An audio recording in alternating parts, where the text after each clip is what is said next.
Hello friends, welcome to my channel Raji Kalyan 9488. ఇవాళ అరగంటలోనే మనం chicken fry piece biryani ఎలా తయారు చేసుకోవాలో చూద్దాము. మీరు ఒకసారి ఇలా ట్రై చేసి చూడండి. టేస్ట్ అయితే చాలా బాగా వచ్చింది. ఫస్ట్గా ప్యాన్ పెట్టుకొని నెయ్యి వేసుకొని మసాలా దినుసులన్నీ వేసి బాగా వేగనివ్వండి. కొద్దిగా సేపు వేగిన తర్వాత ఒక 2 మినిట్స్ వేగిన తర్వాత అప్పుడు ఉల్లిపాయ పచ్చిమిరకాయ అన్నీ కూడా వేసి కూడా బాగా వేగనివ్వాలి. వేగితేనే టేస్ట్ బాగా వస్తుంది. నూనె నెయ్యి కొద్దిగా ఇదే వేసాను నేను. మీరు మొత్తం అదిగైనా వేసుకోవచ్చు, లేకపోతే ఇదైనా వేసుకోవచ్చు. టేస్ట్ అయితే చాలా బాగా వచ్చింది. మీరు ఇలాగ ట్రై చేయండి. మనం అన్నీ రెడీ చేసి పెట్టుకుంటే హాఫ్ అన్ అవర్లో అయిపోయిద్ది బిర్యానీ. అల్లం వెల్లుల్లి పేస్ట్ కూడా మీరు అప్పటికప్పుడు ఫ్రెష్గా దంచింది వేసుకోండి. ప్యాకెట్ మాత్రం అస్సలు వాడద్దు. అప్పటికప్పుడు దంచి వేసిందే మంచి టేస్ట్ వస్తుంది. స్మెల్ కూడా చాలా బాగా వస్తుంది.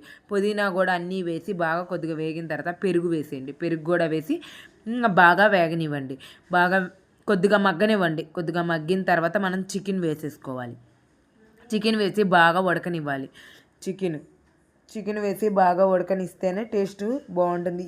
ఇప్పుడు దీంట్లోనే మనం ఉప్పు వేసుకొని మనం ఎసరు పోసేసుకోవాలి. మసాలా కూడా చికెన్ మసాలా వేసేసుకొని ఎసరు పోసేసుకోవాలి. దీంట్లోనే ఎసరు పోసుకొని బాగా చికెన్ ఉడకనివ్వండి.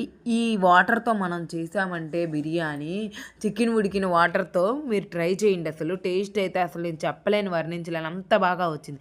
చికెన్ కొద్దిగా ఒక 15 మినిట్స్ ఉడికిపోయిన తర్వాత తీసేసేయండి.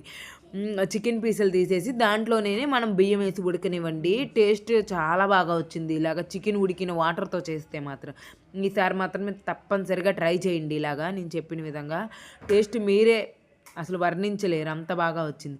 వేసి బాగా ఉడికిపోగానే బిర్యానీ మనకి రెడీ అయిపోతుంది. బాస్మతి రైస్ కాబట్టి 1 అవర్ ముందు నానబెట్టుకోండి. బిర్యానీ రెడీ అయిపోయింది. ఇక్కడతో అయిపోయింది. ఇప్పుడు ఫ్రై పీస్ కదా, ఆయిల్లో ఉల్లిపాయ పచ్చిమిరకాయ వేసి వేగిన తర్వాత అప్పుడు ఆ ఉడకబెట్టిన చికెన్ని వేసి దీంట్లో ఫ్రై చేసుకోవాలి. ఫ్రై చేసుకుంటే మనకు అంతే ఫ్రై పీస్ బిర్యానీ రెడీ అయిపోతుంది.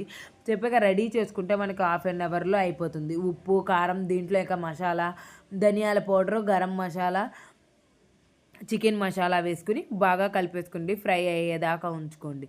ఫ్రై అయిపోయిన తర్వాత మనం ప్లేటింగ్ చేసేసుకోవటమే. ఆ బిర్యానీ అసలు చికెన్ ఉడికిన వాటర్తోనే చేస్తేనే మంచి టేస్ట్ వచ్చింది. మీరు ఒకసారి ఇలాగ ట్రై చేసి చూడండి. వీడియో చూస్తున్నారు కానీ సబ్స్క్రైబ్ చేసుకోండి ప్లీజ్.